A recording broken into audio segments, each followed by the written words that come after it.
In a Young's double slit experiment having coherent sources, the intensity at a point where the power difference is lambda by 6, lambda being the wavelength of the light used, is I.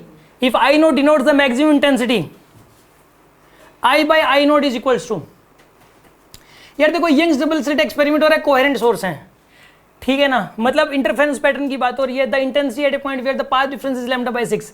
एक बात बताइए, जब path difference lambda by 6 होता है तो पहले ये सोचो कि फेज डिफरेंस कितना होगा। यार एक फॉर्मूला है, delta phi is equals to K delta x, delta phi is equals to K delta x. Delta phi की वैल्यू कितनी आएगी यहाँ पे 2 पाई बाय लैम्डा, और डेल्टा एक्स कितना आएगा इसके अंदर, ये लैम्डा बाय 6। आंसर कितना आएगा इसके अंदर 2 बाई 6 पाई बाई 3, ये आएगा फेज डिफरेंस। फेज डिफरेंस इसके अंदर पाई बाई 3 हो जाएगा। फेज डिफरेंस आ गया इसके अंदर पाई बाई 3, यानी ये कह रहा है कि दो सोर्सेज हैं उनके बीच का जो फेज डिफरेंस है वो पाई बाई 3 होगा फेज डिफरेंस, ठीक है। तो फेज डिफरेंस, आप एक काम करो, इंटेंसिटी दोनों की सेम मान लो, कोहेरेंट बोल दिया ना यार, कोहेरेंट का मतलब आइडेंटिकल वेव्स निकलेंगी, मतलब उनका एम्पलीट्यूड भी सेम ही होगा, मतलब उनकी इंटेंसिटी आई लेके चलनी है।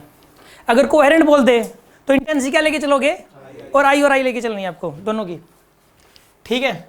तो जब अच्छा एक बात बताइए, मैक्सिमम इंटेंसिटी कितनी पॉसिबल है, maximum intensity 4i, maximum intensity कितनी हो जाएगी यहाँ पे 4i हो जाएगी मैक्सिमम इंटेंसिटी, और पाई बाय 3 फेज डिफरेंस है, तो बताइए क्या आएगा यहाँ पे i plus 2 root I cos delta phi.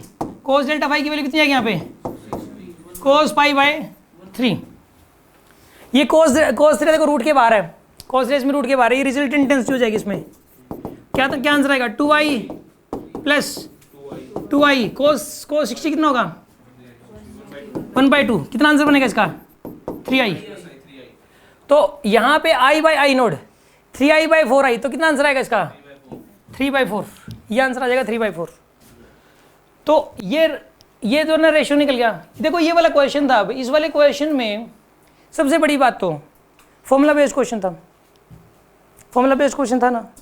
इसमें ये बोला गया था कि मतलब एक तो ये रिजल्टेंट इंटेंसिटी का फॉर्मूला ये पता होना चाहिए था, i1 plus i2 plus 2 root i1 i2 cos delta phi root के बाहर था, ये वाला फॉर्मूला जनरल फॉर्मूला मैंने बताया था, ठीक है। और दूसरी बात, ये बात पता होना जरूरी थी कि मैक्सिमम इंटेंसिटी क्या होती है 4i। अब मुझे एक बात बताओ, ये वाला एक स्टैंडर्ड क्वेश्चन है, इस क्वेश्चन में इस चीज़ की कहीं जरूरत नहीं पड़ी कि ये कहाँ से आया था, कहीं कोई जरूरत नहीं पड़ी। जिसको ये पता है, ये याद है, टिप्स पे है, तुरंत अप्लाई करना आता है, उसे क्वेश्चन सॉल्व हो जाएगा, ठीक है ना। तो आप इस फॉर्मूलाज को याद करें, इसके अंदर कोई दिक्कत है, किसी को कुछ पूछना है इस बारे में, ओके।